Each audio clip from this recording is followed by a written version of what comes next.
básica de todo lo que se requiere, ¿no?, a la medicina reproductiva en los servicios públicos, ¿no? Adelante, Mario. Muchas gracias por la presentación. Muy buenos días con todos ustedes.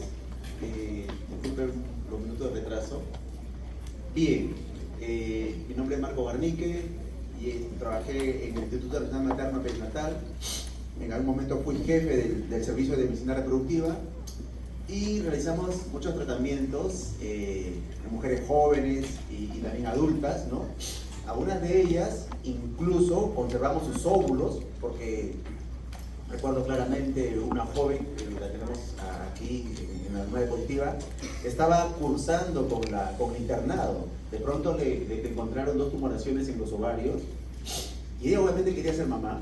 Nosotros nos dedicamos a que las mujeres pues sean madres y entonces estaba desesperada porque tenía 20 y tantos años e iba a perder los ovarios. Entonces la pregunta era cómo hacer para poder ser madre después de un tratamiento de este tipo, ¿no? Porque sabía que perdería los ovarios. Entonces nosotros la evaluamos, le hicimos una estimulación ovárica, le aplicamos unas hormonas, comenzaron a crecer los folículos y se pudieron aspirar los óvulos, y esos óvulos están criopreservados en el laboratorio, ¿no? Ella actualmente ya tiene como unos 6 años después de haber padecido la enfermedad, está libre del cáncer, sin ovarios, pero tiene su útero y en algún momento podrá tener un hijito o más si desea. Así también con otras jóvenes que tuvieron linfoma y algunas mujeres ya más adultas que tienen o que han tenido cáncer de mama. Bien, para que tengan una idea, en relación a medicina reproductiva, nosotros que hacemos reproducción humana siempre se ve, desgraciadamente se ve como que una especialidad muy compleja, que no está al alcance de todos, pero no es así realmente, ¿no? Cuando nosotros hacemos medicina reproductiva, lo que nosotros queremos es que la mujer embarace.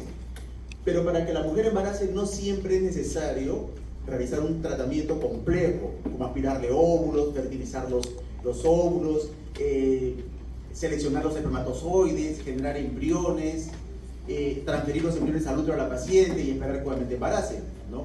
O hacer tratamientos más sencillos como inseminaciones intrauterinas, etcétera, ¿no? Muchas veces las mujeres solamente se embarazan manejando médicamente a la paciente. Muchas pacientes tienen sobrepeso, tienen obesidad, tienen hipotiroidismo, tienen una dieta, digamos, inadecuada, y obviamente todo esto conlleva a que muchas variables biológicas se alteren y por lo tanto la mujer comienza a perder funciones. Y una de las funciones más delicadas del ser humano es la reproducción. Por ejemplo, si un varón tuviera un cáncer y le van a hacer quimioterapia para curarlo del cáncer, le dan los ciclos de quimioterapia, es probable que se le caiga el cabello, que tenga dermatitis, que haga algunas úlceras, pero al cabo de unos meses todo se habrá recuperado. Los folículos pilosos, las mucosas, todo se habrá recuperado. Sin embargo, al cabo de unos meses no tendrá un solo espermatozoide. Los espermatozoides o los gametos en el varón y en la mujer son las células más sensibles del ser humano, porque todas nuestras células hacen solamente mitosis, en cambio los gametos hacen mitosis y meiosis. Por eso es importante obviamente cuidar la salud, porque cuando la salud no está bien, lo primero que se va a alterar son los gametos, ¿de acuerdo? Entonces, muchas veces solamente haciendo que la paciente baje de peso, haciendo que la paciente duerma bien, mejorando su estilo de vida, obviamente la mujer recobra sus funciones naturales y uno de ellos será reproductiva. Igual para el varón. El varón con más peso, menos testosterona. Más estrés, menos testosterona. Menos testosterona, menos espermatogénesis y mala calidad de los espermatozoides y obviamente, pues obviamente las parejas no embarazan así. Luego, del manejo médico que se pueda dar y que muchas mujeres podrían embarazar con el tratamiento que ustedes les den, en algunos casos ya se requiere de una especialidad, que es la ginecología. Ahí obviamente nosotros ya vemos si hay un pólipo en el endometrio y tenemos que sacarlo, o un bioma que altera el endometrio y tenemos que sacarlo. Obviamente ya son cirugías que digamos, se tienen que ser manejadas por un especialista para no dañar, obviamente, no dañar un tejido tan sensible como la córnea, por ejemplo, ¿no? Uno puede hacerse 1000 heridas en la parte de la piel, no pasa nada, pero si te hace una lesión en la córnea, se puede ulcerar y obviamente puede perder la vista. Igual aquí también, ¿no? Si uno hace una cirugía que no corresponde técnicamente adecuada a nivel del endometrio, la mujer pierde su endometrio. Cantidad de mujeres tienen problemas de síndrome de Asherman. Es importantísimo, por ejemplo, en este punto, cuando tengan pacientes con aborto incompleto o aborto frustro, manejarlas médicamente y con misoprostol, y no siempre hacerles un degrado uterino, porque muchas de ellas se les va a pegar el endometrio y van a tener que recurrir a cirugías para ver si se sale el útero, o de lo contrario, la mujer a hacer que la paciente lleve el embarazo en otra, digamos, en una colaboradora, es decir, hacemos subrogación uterina, porque el endometrio obviamente ya no funciona. Y por último, ahí sí ya hacemos lo que es reproducción asistida como tal, cuando el varón tiene una muy mala calidad de espermatozoides, cuando la mujer tiene una muy poca cantidad de óvulos o muy mala calidad de óvulos, entonces ya generamos los embriones afuera, en el laboratorio, y el embrión, ya estudiado cromosómicamente, generalmente le pasamos al útero a la paciente y la mujer embaraza, ¿de acuerdo? Entonces, el éxito reproductivo no pasa necesariamente por hacer un manejo en reproducción humana, pasa por hacer un manejo médico realmente. No es importante ser siempre médico. Si eres especialista, sé médico. Si eres subespecialista, sé médico. Porque justamente con la medicina, obviamente uno logra muchas cosas importantes para la paciente. Luego habrá que ver una cirugía, si es que es necesario, y quizás luego habrá que ver un tratamiento de reproducción humana, si es necesario. Es importante tratar de que el ser humano, tanto varón como la mujer que manejamos, pues estén en las mejores condiciones. Y las mejores condiciones es que la persona no tenga sobrepeso y menos obesidad. Cuando llegan a la consulta, muchos médicos incluso, varones o mujeres, piensan que la obesidad no es un problema. La obesidad es un problema tal como si la persona fuera fumadora crónica. Tal es así que el fumador crónico tiene hasta 14 tipos de cáncer por el solo hecho de ser fumador crónico, y el obeso o obesa tiene 11 tipos de hacer cáncer por ese problema. Es un problema tan serio como hipertensión, como diabetes, etcétera, etcétera. Por lo tanto, es importante meterse a la cabeza que la obesidad es un problema serio de salud y hay que manejarlo en nosotros mismos primero que nada y luego para los pacientes. Igual también tener valores de insulina, de TSH, de prolactina y de vitamina D adecuados. Eso ayuda mucho a que los pacientes estén en muy buenas condiciones. Y si se puede leer sobre mitocondria, sobre telómeros, sobre autofagia, sobre medicina ortomolecular, también sería una muy buena opción para comprender adecuadamente los problemas médicos que generan alteraciones en la reproducción. El otro punto importante que en reproducción tratamos, porque vamos a tocar unos puntitos que son importantes de manejarlo, aparte de la parte médica como tal, ¿no? El metabolismo, la parte de endocrinología, que es fundamental, es algunas enfermedades que las mujeres padecen el 10% de las mujeres, es decir, de cada 10 mujeres que hay aquí, una de ellas tiene el problema. Si quizás hay, no sé, 100, 10 de ellas tienen este problema. Desgraciadamente es un problema que se tarda mucho en diagnosticar, incluso las pacientes tardan muchos años en mencionarlo como problema, y muchos médicos que tampoco tenemos a veces concepto adecuado de la endometriosis, tampoco obviamente damos con el diagnóstico tempranamente. Tal es así que normalmente se demora en dar el diagnóstico entre 7 a 10 años de mujeres que tienen dolor con la regla. El dolor con la regla no es normal. Si alguien tiene un dolor de regular intensidad a severa intensidad, no es normal. Tiene un problema que se llama endometriosis y es probable que si no embaraza pronto, que ahora la mayoría no quiere embarazar pronto, va a tener repercusiones en su fertilidad.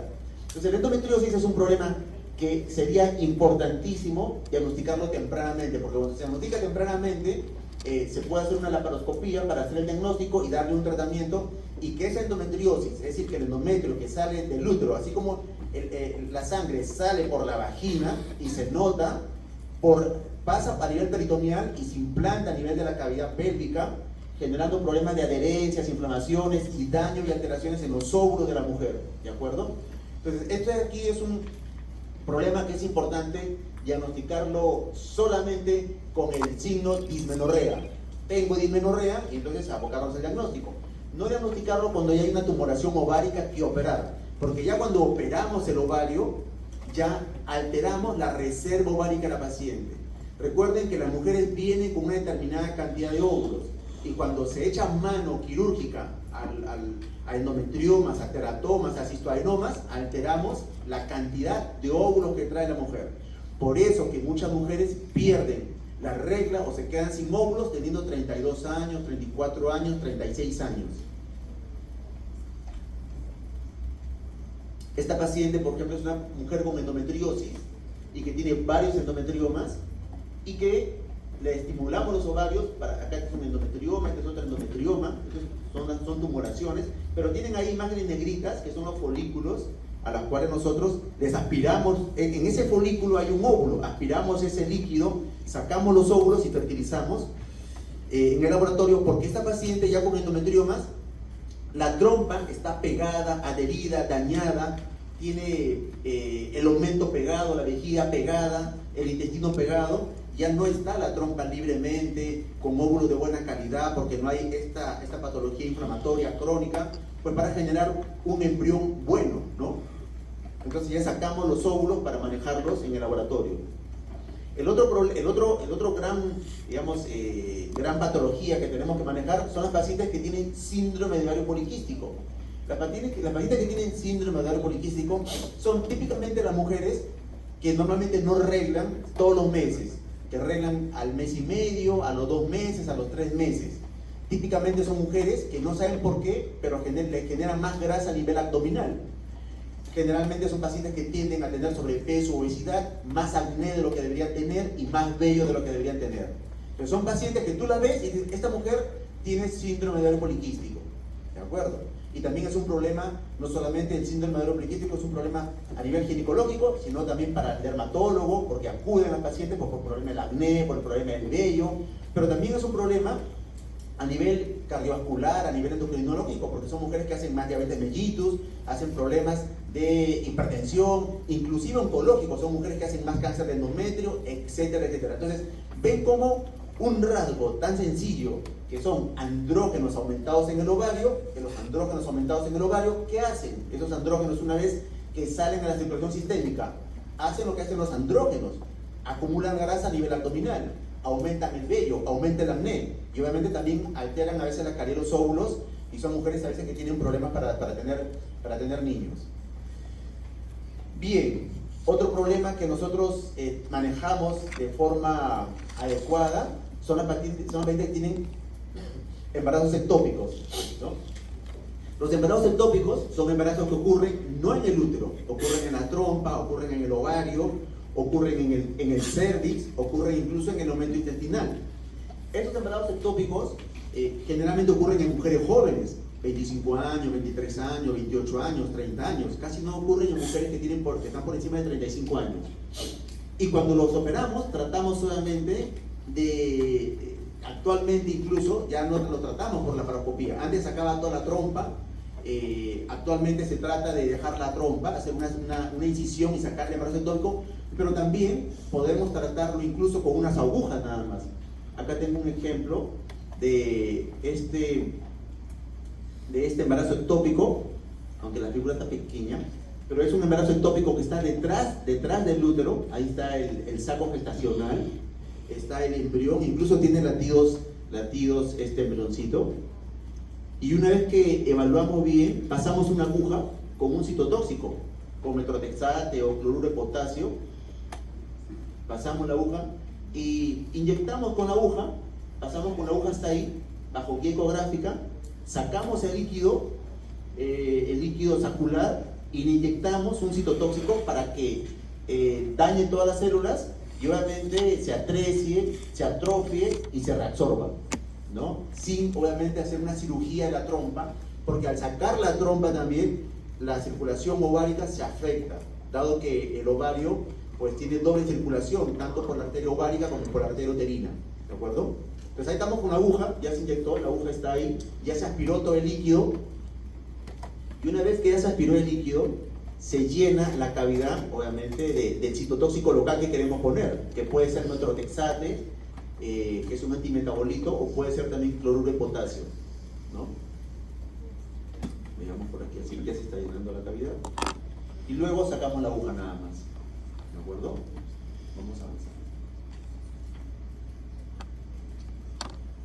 Bien, ella era paciente que me mencioné sobre que tenía dos tumoraciones, una en cada ovario, a las cuales solamente le sacamos los folículos, los ovocitos, para poder preservarlos y que ella pueda ser madre posteriormente, ¿no? Por lo tanto, es sumamente importante manejar la parte médica, la parte ginecológica e inclusive la parte oncológica que dañe la reproducción de la mujer. Sin embargo, en Perú, desgraciadamente, existen grandes problemas que no permiten muchas veces manejar adecuadamente la calidad de la salud de la mujer peruana, porque obviamente todavía estábamos en una etapa en la cual como país tercermundista no salimos de la cobertura de TBC, de la cobertura de anemia, de la cobertura de pacientes con VIH, de la cobertura de malaria, etcétera, etcétera, etcétera. Pero eso no debería ser sinónimo de no manejar adecuadamente a las pacientes de la mejor forma o con calidad, ¿no? Entonces no solamente saber que las pacientes pues no tienen necesariamente que morirse para sufrir, muchas de ellas solamente sufren mucho cuando llegan a la consulta de reproducción asistida y obviamente muchas de ellas, desgraciadamente a veces por no haberse atendido a tiempo o se han atendido pero no han sido asesoradas a tiempo, llegan a la consulta con 35 años sin óvulos, porque han tenido endometriosis que no se le diagnosticó adecuadamente, porque se les sacó una tumoración ovárica, porque quizás el reumatólogo hizo un tratamiento con metrotexate o algún otro inmunomodulador, porque la mujer padece una enfermedad inmunológica que genera anticuerpos contra la tiroides y también genera anticuerpos contra el ovario, y llega a los 32, 34, 36 años sin óvulos. Entonces, ¿qué le damos como alternativa? Un banco de óvulos. Y eso al inicio es complejo aceptar. Es complejo aceptar que voy a tener un hijo con mi esposo, pero sin mi óvulo, que me van a poner un embrión ahí. No es tan sencillo manejarlo. Obviamente son situaciones a veces dramáticas que uno tiene que afrontar con la paciente. Así que esto es tan doloroso, seguramente, como padecer tuberculosis, padecer VIH, padecer anemia, pero es algo que desgraciadamente se atiende menos. Y en medicina general deberíamos tener programas de prevención y promoción, así como para VIH, así como para embarazo no deseado, igual, promoción y prevención del cuidado de la salud reproductiva de la mujer y del varón incluso, ¿de acuerdo? Cada vez la tendencia a tener hijos, pues es menos, ¿no? Tal es así que en los años 1980 y tantos, las mujeres tenían en promedio 4 hijos por mujer, pero al cabo del 2013 son 2.4, en los últimos años 2.2, y la tendencia es a que las parejas tengan incluso menos de 2 hijos por pareja. Y esto es un concepto importante porque se llama recambio generacional. Se supone que si un varón con una mujer se casan, deberían tener por lo menos 2 hijos, de tal manera que cuando ellos se mueran, dejen a 2 seres humanos. Pero en países desarrollados como Francia, Bélgica, Suiza, pagan a parejas jóvenes para que habiten su geografía, porque obviamente allá tienen un desequilibrio poblacional. Hay mucha población adulta y muy poca población joven, ¿no? Es decir, las personas pues tienen, digamos, se casan y solamente tienen un hijo pues por pareja, y obviamente cuando ellos se mueran existe un desequilibrio poblacional que no soporta el trabajo, digamos, que sobrelleva un país, ¿de acuerdo? La infertilidad como problema de salud pública en el Perú, se ha postulado que la infertilidad es un problema de salud pública. En algunos países definitivamente sí, porque están teniendo ya problemas a nivel de gobierno. Sin embargo, el Perú todavía no es tanto, porque existen obviamente poblaciones en las cuales las mujeres todavía tienen muchos niños. Sin embargo, tanto en la población urbana como en la población rural, cada vez existen menos embarazos por pareja. En la población urbana es mucho más.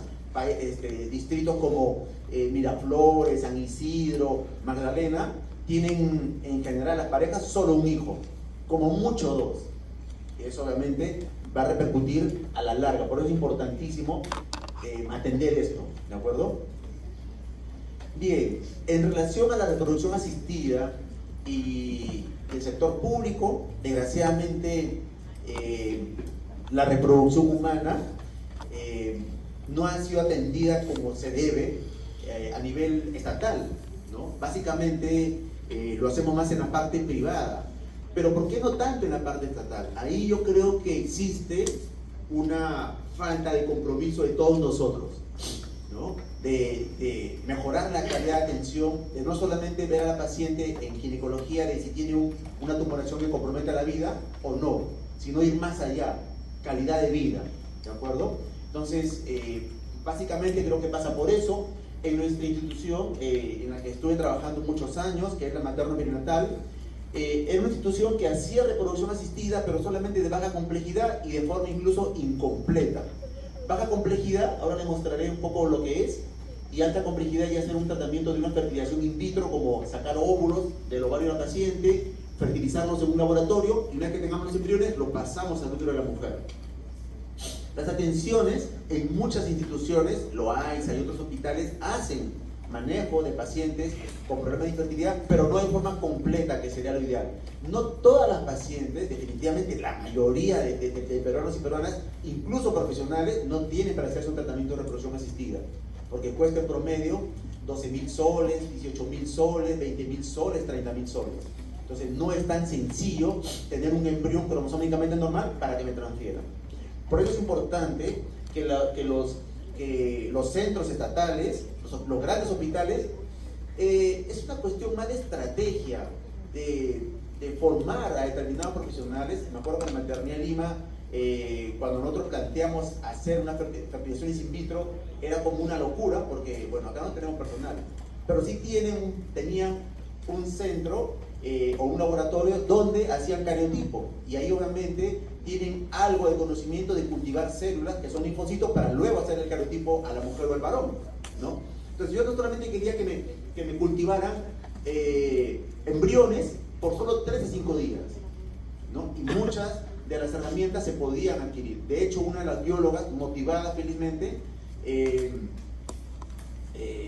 del centro de genética, pasó a reproducción humana, ¿no? Entonces, siempre se puede, siempre hay forma de hacerlo, siempre hay cómo hacerlo realmente, pero se necesita de las ganas de los médicos, ¿no? No solamente de los médicos generales, sino de los médicos especialistas.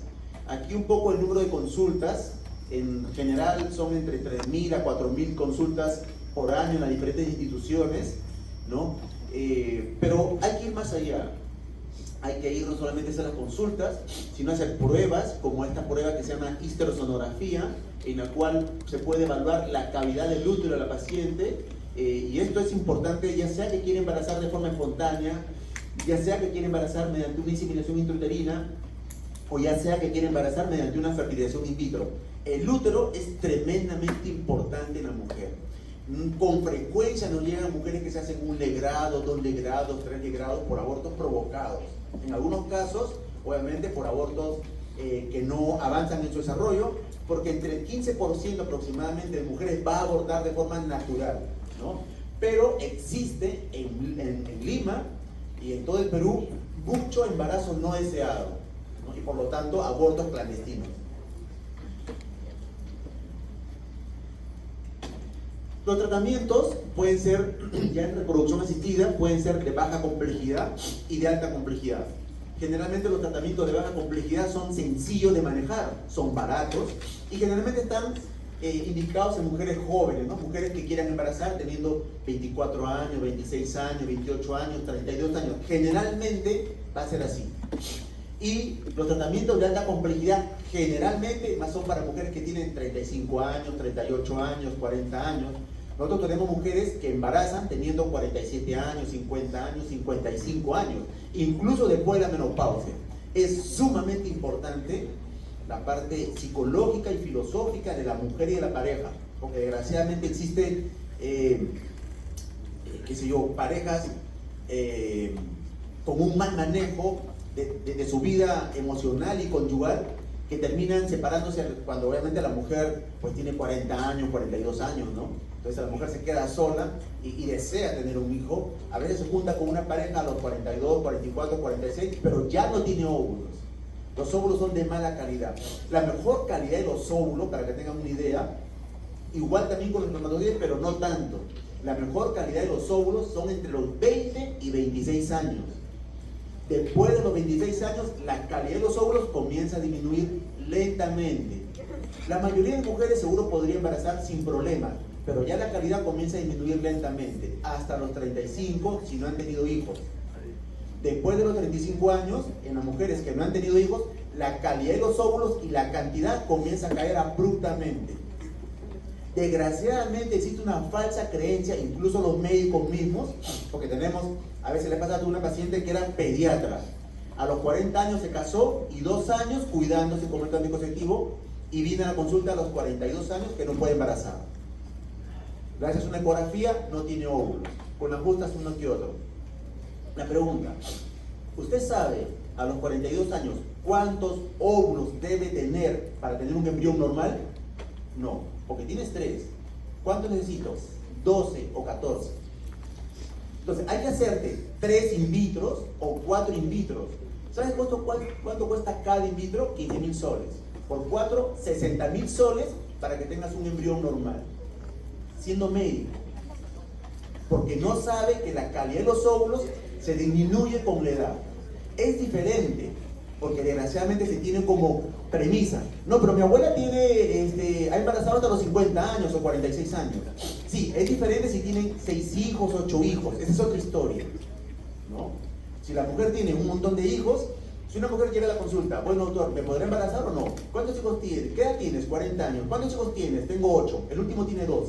Seguro que sí. Hasta los 46 te embarazas. Esa es otra biología. Eso es diferente a que hay mujeres que nunca han tenido hijos, ¿de acuerdo? Entonces, generalmente, para baja complejidad son las personas jóvenes, generalmente regulando muchos parámetros biológicos, es decir, dietas, descansar adecuadamente, hacer ejercicio, se embarazan. En último caso se dan alguna medicación o en último caso se pueden hacer inseminaciones intrauterinas, que son baratas. Pero una fertilización in vitro ya está hecha para mujeres generalmente que tienen 37 años, 40 años, 44 años. ¿Qué requerimos para hacer un tratamiento de baja complejidad? Generalmente los tratamientos de baja complejidad pueden ser, te doy unas pastillas para que ovules y tengas relaciones sexuales frecuentes. ¿Cuánto es frecuente? 3 veces por semana o más, ¿no? Entonces generalmente en este grupo de edad se da, pero no tienen esa misma frecuencia de relaciones sexuales las mujeres que tienen, pues, la mujer de 38 años con el varón de 48 años. Eso no ocurre, ¿no?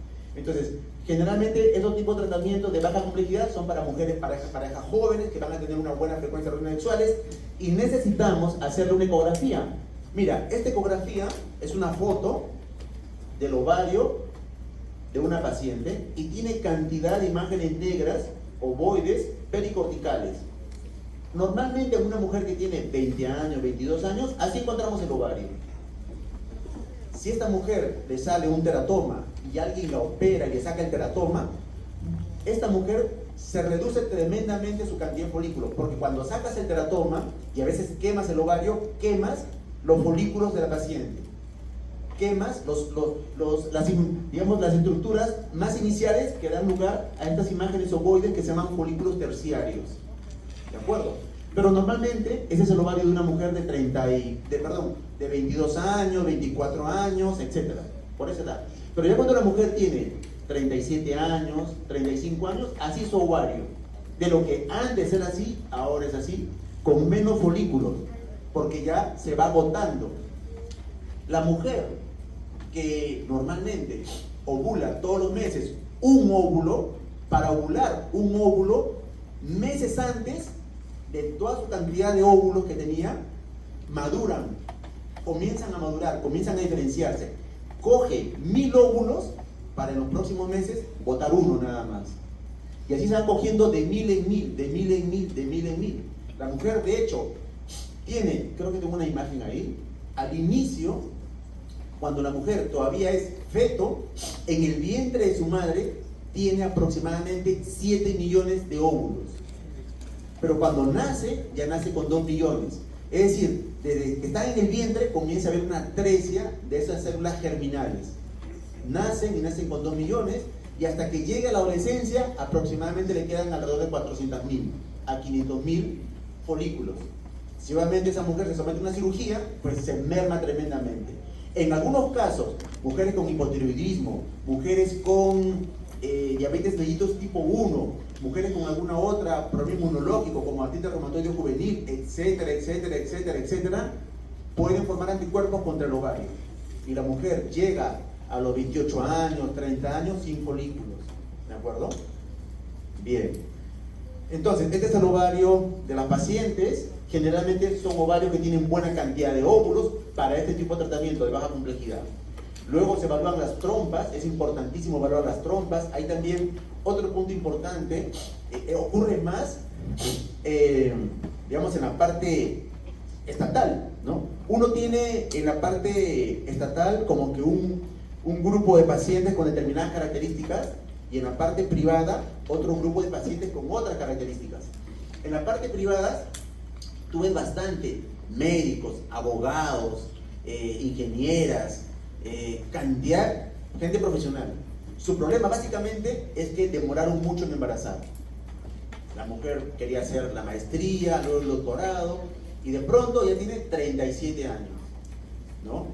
Nunca han embarazado, a veces con pérdidas, y obviamente estas pacientes van para alta complejidad. El problema mayor es la edad es un punto crucial en el ser humano.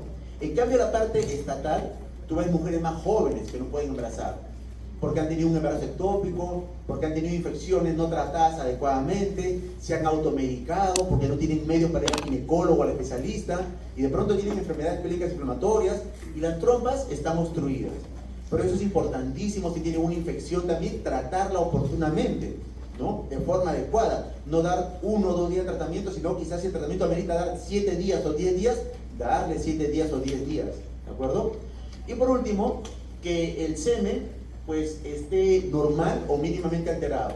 Igual también el tabaco, el fumar esos cigarrillos electrónicos, ¿no? Esto realmente es un problema como ¿qué haces o qué tienes para hacerte daño? ¿No? Porque eso literalmente es dañino, ¿no? Entonces, obviamente mucho por el estrés, etcétera, pero se recurren a manejos muy adversos para la salud, ¿no? Entonces, los que fuman, ¿no? Los que tienen obesidad, los que tienen hiperglicemia, los que tienen diabetes, etcétera, pues obviamente van a tener una mala calidad de semen. Entonces es importantísimo tratar de que este punto esté bueno, de que la persona pues haga ejercicios, etcétera, ¿no? Bien, ¿cómo son las inseminaciones intrauterinas?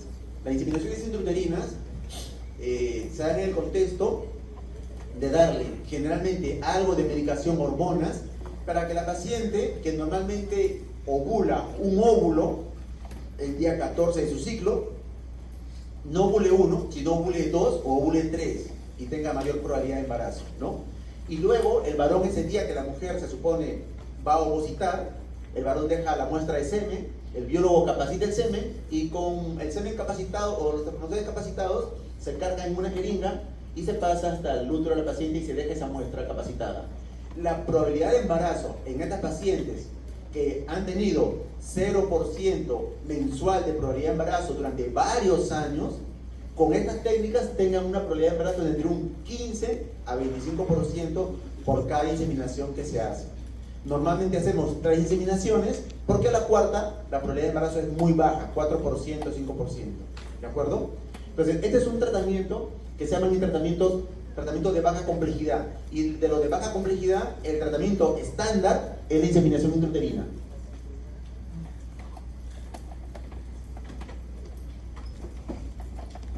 Entonces, ¿qué factores deberíamos tener, ¿no? Uno, la edad de la paciente. Acá dice menos de 38 años, lo ideal sería incluso menos de 36 años. Una hormona que se llama hormona antimuleriana. Seguramente las mujeres y los doctores que vayan a hacer oncología, reumatología, endocrinología también van a tenerla como parte de su arsenal.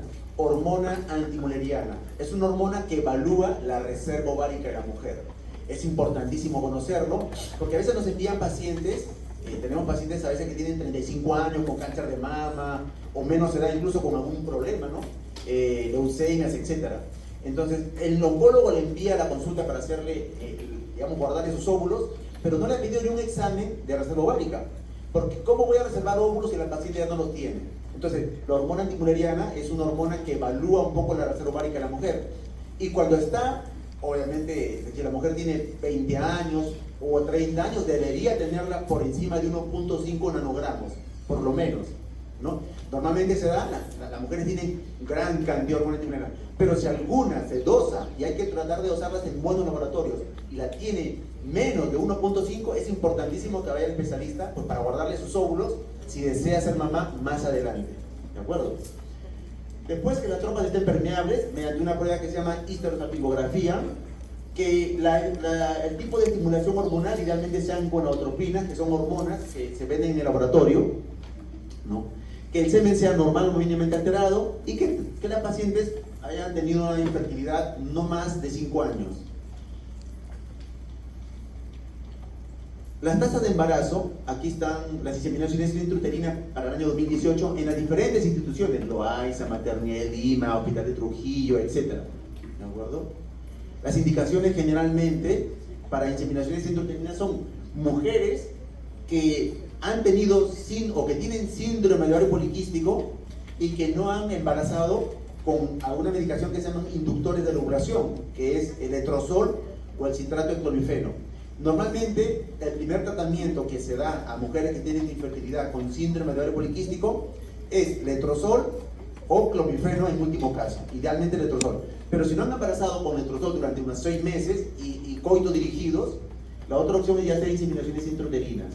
Infertilidad de causa no explicada, es decir, existe un grupo de mujeres o un grupo de parejas en la cual la mujer tiene menos de 36 años, las trompas están normales, los ovarios tienen una buena cantidad de óvulos y el varón tiene un semen normal y tiene relaciones sexuales de forma frecuente, 3 veces a la semana o más, e igual van 2, 3, 4 años y no embarazan, porque obviamente hay problemas a veces con el desarrollo del folículo, con la movilidad de los espermatozoides, etcétera, pero bueno, son infertilidades de causa no explicada que se pueden hacer tratamientos con inseminación intrauterina.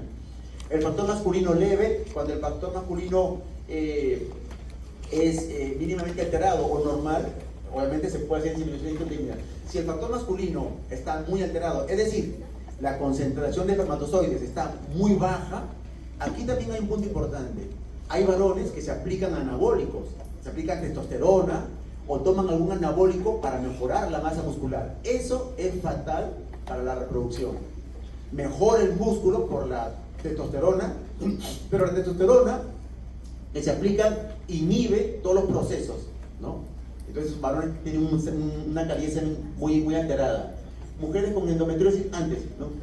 Y bueno, baja la concentración de espermatozoides, baja la movilidad de los espermatozoides e incluso baja las formas, la vitalidad de los espermatozoides. Entonces es importantísimo que el varón pues esté saludable, que tenga buen peso, que haga ejercicio, que descanse bien, etc. Y que no consuma alguna medicación que altere la espermatogénesis del varón, ¿ya? Endometriosis tipo 1 y tipo 2 son las endometriosis, digamos, más manejables para inseminación intrauterina. Ya las endometriosis tipo 3 moderada o tipo 4 severa, pues ya es un problema que normalmente lo manejamos mediante una fertilización in vitro. Y algunas otras patologías como hiperplasia suprarrenal congénita no clásica. Estas son las tasas de embarazo con inseminación intrauterina, no son tan altas. Las mejoramos haciendo, antes me acuerdo en la institución, se hacían inseminaciones intrauterinas en mujeres que tenían 40 años, 42 años. Y eso es una contraindicación no absoluta, es relativa, se puede hacer pero con pocas probabilidades de éxito. Si uno quiere tener más chances de embarazo en las mujeres, o digamos, más probabilidad de embarazo, lo ideal es captar mujeres que tengan una muy buena edad. Cuando la mujer tiene muy buena edad, cuando la mujer tiene las trompas normales y no existen otros factores como endometriosis moderada o severa que no nos hemos dado cuenta, las probabilidades de embarazo en promedio son 12%, 15%, 20% en cada mes. Como les mencioné, solo se hacen pues 3 inseminaciones intrauterinas y si la mujer no embaraza, ya se recurre a una fertilización in vitro. Las fertilizaciones in vitro ya son tratamientos más complejos, ¿no? Sin embargo, igual creo que una institución pública podría asumirlas. O sea, es complejo, pero no tanto realmente, ¿no? Entonces, las fertilizaciones in vitro constan de aplicarle hormonas a la paciente en más dosis, de tal manera que el mes que va a ovular no desarrolle un solo folículo, o 2 o 3 como se hace para inseminación intrauterina, sino que desarrollen 6, 8, 10. Porque en relación a la edad, pues cuando más edad tiene, más folículos necesitamos para tener embriones, ¿no? Se aspiran esos óvulos bajo guía ecográfica, así como han visto por ecografía que inyectamos con una aguja, punzamos con una aguja para poder aspirar, digamos, dañar el embrión, se punza con una aguja y se aspiran los óvulos, ¿de acuerdo? Esos óvulos que son aspirados se entrega al biólogo, el biólogo evalúa esos óvulos, el biólogo recibe una muestra de espermatozoides del varón y los pone en unas incubadoras. Ahí pone al óvulo con el espermatozoide. Puede hacer una fertilización in vitro convencional, es decir, dejar un óvulo con espermatozoides para que los espermatozoides fertilicen al óvulo, o también puede hacer una micromanipulación, que es, existen unos microscopios que son como unos robots, en la cual el biólogo coge un espermatozoide, le fractura la cola, coge el espermatozoide y lo inyecta al óvulo para fertilizarlo, ¿de acuerdo? Existen algunas patologías en las cuales la mujer o el varón no tienen unos receptores que se llaman ZP3, ZP4, que se encuentran en la membrana del óvulo, y por lo tanto el espermatozoide, por más que quiere fertilizarlo, no lo fertiliza. En esa condición, pues existe el tratamiento de microinyección, e inyectan un espermatozoide de frente al óvulo de la paciente. También esto se da para varones que tienen muy pocos espermatozoides. Por cada óvulo se necesita alrededor de 50.000 a 100.000 espermatozoides por cada óvulo. Imagínate si la paciente tiene 10 óvulos, se requieren en promedio 1 millón de espermatozoides. Pero hay varones que no tienen ese millón de espermatozoides. Hay varones que tienen solamente 500.000, 200.000 espermatozoides. En esos casos también el biólogo coge el espermatozoide y lo inyecta directamente al óvulo para fertilizarlo. Y se dejan algunas incubadoras en las cuales se encuentran en ambientes donde el aire es completamente estéril, donde tiene un montón de filtros, la temperatura, el pH, etcétera, etcétera, etcétera. Porque se asume que esa incubadora tiene las condiciones como lo tuvieron las trompas de la paciente, por tanto que ahí ocurre la fertilización y el desarrollo embrionario temprano. Recuerda que el ovario suelta el óvulo, la trompa captura al óvulo y ahí lo tiene. Y los espermatozoides están, se supone, en la trompa esperando que el óvulo sea capturado para fertilizarlo. O sea, en la trompa ocurre la fertilización y en el trayecto de la trompa ocurre la división de ese óvulo fertilizado, de ese huevo cigoto, ¿de acuerdo? Y llega al quinto o sexto día al útero como blastocisto. En el laboratorio simulan esas condiciones, lo que está en la trompa: pH, temperatura, concentración de oxígeno, concentración de nitrógeno, concentración de CO2, etcétera, etcétera, etcétera, los medios de cultivo y todo. Y ese embrión tipo blastocisto se puede transferir a la paciente, o lo que hacemos con mucha frecuencia, hacemos que hagan una biopsia del embrión. Al embrión le sacan unas células del tronco, de lo que vendría a ser la placenta, y congelan al embrión para poder ver qué embrión está bueno, qué embrión está mal. Muchas mujeres que abortan de forma repetitiva o que no embarazan, se les puede sacar 10 óvulos, se pueden generar 4 embriones, y cuando le hacemos la biopsia, el embrión es aneuploide, aneuploide, aneuploide. Todos son anormales. Con frecuencia ocurre en mujeres que tienen 42 años, 43 años, 44 años.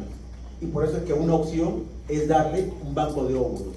Los bancos de óvulos generalmente son bancos en los cuales se capturan óvulos de mujeres que tienen entre 20 y 26 años.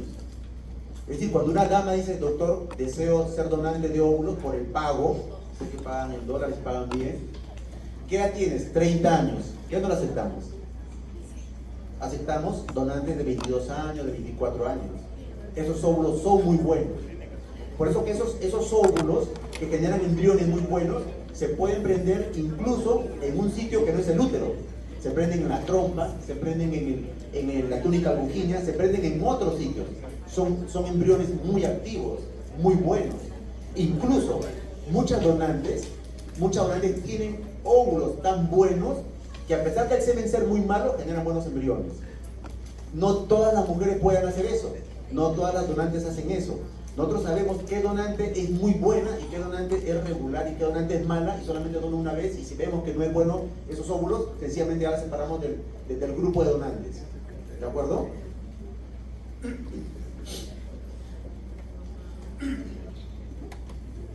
Bien. Para esos tipos de tratamientos son de alta complejidad, son generalmente para mujeres, pues, parejas mayores, mujeres que vienen de 36, 38, 40 años, 44 años, varones que tienen ya 44 años, igual el varón también envejece en los espermatozoides, ¿ah? Tal es así, por ejemplo, que si un varón tiene más de 45 años, sus hijos van a tener más autismo, los niños van a tener más esquizofrenia e incluso desorden hiperosmolar. Si el varón tiene 55 años, hay 5 veces más de que el niño tenga esquizofrenia que si él hubiera fertilizado cuando tenía 30, para que tengan una idea de cómo también envejecen los espermatozoides. ¿De acuerdo? Bien, para este tipo de tratamientos, generalmente pues ya abarcamos todo el grupo etario, generalmente está más para mujeres mayores, pero también hacemos en mujeres a veces jóvenes cuando el semen es de muy mala calidad. Aquí las trompas no interesan, porque el embrión va a ser fertilizado y desarrollado en un laboratorio. Entonces la trompa, puede la mujer haberse sacado las trompas por problemas de embarazo ectópico, tener las trompas obstruidas o dañadas por endometriosis, por infecciones, no interesan las trompas, interesa la cavidad uterina. Por eso que la cavidad uterina interesa en todas las edades de la mujer, ¿no? Y interesa ver que el semen no esté tan alterado, y si está alterado, pues solamente cómo mejorarlo. De hecho, le damos tratamiento al varón en promedio unos 3 meses para mejorar la calidad de semen del varón. Hay varones que tienen poca concentración de espermatozoides y nosotros le llamamos eso oligospermia.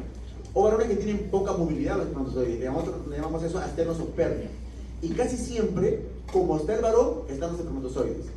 Si el varón la vez pasada recibí un paciente chileno, el señor tenía como 28 años, pero era todo obeso, con la punta se movilizaba, subir las escaleras era un problema para él. Se hizo el espermatograma, así estaban los espermatozoides, que no se movían, poca concentración, la mayoría muertos, y esa persona está tremendamente mal de salud. Por eso es importante que los médicos sepan que existen 2 tipos de edades, la edad cronológica y la edad biológica. Existen varones que tienen, pues cronológicamente también les pasaba, un argentino muy disciplinado, tenía 60 años cronológicamente, pero biológicamente parecía que tenía 30. Todos los análisis serológicos, espectacular, buen colesterol, buen triglicérido, buena glucosa, buena insulina, y el análisis de semen, espectacularmente bueno, porque obviamente su edad biológica era muy buena, ¿ya? Y cuando damos tratamiento a los varones para mejorar esto, le damos en promedio 3 meses. En la mujer también se puede mejorar la calidad de los óvulos y también le damos tratamiento largo tiempo, como 3 o 4 meses.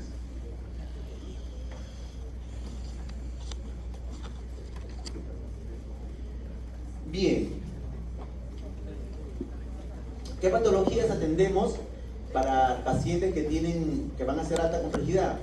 Patologías tubáricas no reparables, pacientes que tienen las trompas muy dañadas, entonces hacemos una fertilización in vitro.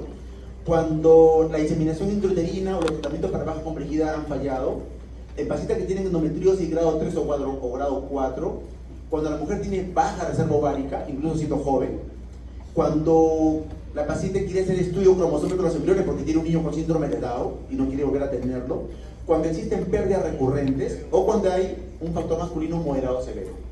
¿De acuerdo? Bien, con eso prácticamente estamos terminando. Vamos a hacer algunas láminas más que espero les interese. Uno, ¿qué es la reserva ovárica? Este es un punto importante porque no saben la cantidad de doctoras que tenemos en el consultorio. La medicina es una carrera dura para la mujer, hay que decirlo, no es sencillo. Desgraciadamente porque hacen guardias, más aún si quiere hacer la especialidad, son como 6 años, 7 años de carrera, luego viene la especialidad 3 años, y luego a veces viene la maestría, la subespecialidad o el doctorado, y son bastantes años. Y mientras hay personas que manejan adecuadamente el estrés, hay otras que lo manejan tremendamente mal. Entonces es importantísimo leer lo que desgraciadamente, no sé si ahora enseñarán, pero no nos enseñan en el colegio ni en la universidad, es saber cómo ser feliz, saber cómo adaptarme, ¿no? Entonces la gente llega a la consulta hecha miércoles, por el trabajo, por la relación con la pareja, por con ella misma que ya no da más, etcétera, etcétera, etcétera.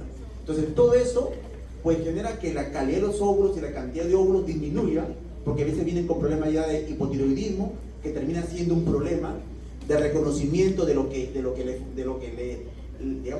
propio y lo que no es propio. El estrés genera un aumento del cortisol, el cortisol se eleva, el sistema de defensa no sabe qué es propio y qué no es propio, y lo primero que ataca, la tiroides. Pero después ataca otros órganos, ataca los melanocitos, hacen movimiento vitíligo, atacan las articulaciones, hacen artritis, síndrome de Sjögren, y así comienzan a atacar otras estructuras, dentro de ellas el ovario. Entonces es importantísimo saber cómo está la reserva ovárica, cómo la tengo. Si tengo 25 años, una ecografía para evaluar control de folículos centrales o un examen de hormona antimulleriana en un buen laboratorio, para tener una idea. Y de ahí para adelante, porque a los 25 años deberían hacerse un control cada año para poder ver, ¿no? Cuando la mujer quiere guardar los óvulos, de hecho hay mujeres que llegan a la consulta, doctor, deseo guardar mis óvulos para ser mamá más adelante. Y a veces quieren guardarlos, no te miento, doctoras, a los 42 años, 43 años, 44 años. Hay muy pocos óvulos y encima son de mala calidad. Entonces, si alguien quiere guardar los óvulos, que los guarde a los 30 años, 32 años, que a esa edad, con una sola criopreservación, van a ser óvulos espectaculares para que embarace a los 40 años o 45 si deseas. Pero es importantísimo chequearlo, ¿de acuerdo? Para tratar de saber que la reserva esté buena y que no haya tanta paciente médico en el consultorio.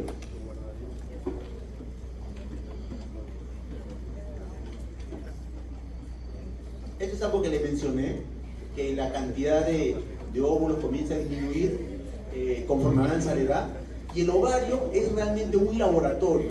En el ovario, si bien es cierto, estas imágenes se llaman folículos terciarios, ¿de acuerdo? Y este es un folículo ya dominante que va a ovular, este es el ovario de la paciente. Estos folículos terciarios provienen de miles de folículos secundarios que están aquí en la corteza, de otros, y esos secundarios vienen de folículos primarios, y esos primarios vienen de folículos primordiales. De tal manera que el ovario realmente es un verdadero laboratorio, ¿no? Tiene cantidad de células en diferentes momentos de diferenciación, de desarrollo, en diferentes estadios, ¿no? Por lo tanto, cuando uno toca la corteza, está prácticamente tocando la reserva ovárica de la mujer. Esta es una lámina importante para que tengan una idea, ¿no? La fertilidad óptima está en promedio entre los 18 años y 32 años. La fertilidad declina entre los 32 hasta aproximadamente los 42. Y la fertilidad está terminando después ya de los 42 años. Para que tengan una idea de cómo es que se afecta la fertilidad. Esto obviamente es completamente diferente en mujeres que tienen hijos. Si la mujer tiene 2 hijos, 3 hijos, 4 hijos, esa es otra historia, ¿de acuerdo? Aquí estamos hablando de mujeres que no tienen hijos, que vienen a la consulta porque no pueden embarazar. Estas son las hojas con las cuales trabajamos, ¿no? Son las ampollas que damos para una estimulación ovárica, para una fertilización in vitro. Son los medicamentos que damos. Aspiramos los óvulos, le damos hormonas, transferimos el embrión, etcétera, etcétera, etcétera. Bien. Solo para recrearles que el instituto el materno perinatal pudo hacer un laboratorio, y como siempre yo les digo, nosotros tenemos un instituto que se llama Instituto de Fertilidad y Reproducción. Justo tenemos un convenio con la Universidad de San Martín de Porres y forjamos año a año 30 ginecólogos que se especializan en reproducción humana. Tenemos un diplomado, en ese diplomado van los ginecólogos, recién ahí saben lo que es una reserva ovárica, recién ahí ven que las pacientes reclaman, pero ¿por qué? Si estuve con el doctor, ¿y por qué no me dijo que ya no tenía óvulos? Porque ahora usted me tiene que dar la alternativa de un banco de óvulos. Yo no quiero con banco de óvulos, quiero con mis propios, tener un hijo con mis propios óvulos. Recién ahí los ginecólogos se dan cuenta de que han tenido toda la vida al alcance un ecógrafo, pero no han visto la cantidad de óvulos que tenía la mujer, y muchas de ellas a los 25 ya se puede saber si tienen pocos óvulos. Si la mujer a las 30, 32 va a estar padeciendo ya con este problema. Entonces, en el Instituto Materno Perinatal hicimos un proyecto, y esto de aquí literalmente era un depósito. Era un depósito en la que pues se dejan las cosas que no se necesitan. Pudimos convertirlo en un laboratorio para baja complejidad, en un laboratorio de andrología, donde el varón deja la muestra de semen, con los biólogos chequeando los espermatozoides, capacitando los espermatozoides, y nosotros podíamos hacer las inseminaciones intrauterinas en este otro depósito, ¿no? Entonces siempre hay cómo hacer las cosas. En un sitio donde lavaban los trapos viejos, se pudo hacer un laboratorio de in vitro. No hay necesidad de tener algo inmensamente grande para ayudar. Con poco uno puede hacer mucho. Este de acá es el micromanipulador. Les mencionaba que con estos aparatitos se manipulan las agujas que llegan por acá, y por ahí los espermatozoides que se van moviendo se pueden capturar para fertilizar a los óvulos, y al fondo está la incubadora donde se guardan los embriones por unos días para luego ser transferidos en un ambiente que era depósito también de estas operaciones. Eran unas operaciones que no la utilizaban y metían todas las máquinas de anestesio que se fallaran o que no la utilizaban. Y para hacer un in vitro necesitamos un ecógrafo, un aspirador de óvulos y un calentatubos, donde uno recoge la muestra de los óvulos para ser fertilizados. Y aquí estamos con la paciente en la cual ha generado, pues, este es su ovario, y los folículos tan grandes, y uno pasa con aguja por ahí y aspira los óvulos. Y esta es la paciente en el año 2014, que fue la primera mujer a la cual le generamos un embarazo mediante fertilización in vitro hecho en una institución pública. ¿De acuerdo? Bien, así que espero les haya agradado, les haya gustado, sean quienes, porque cualquier una buena opción. Gracias.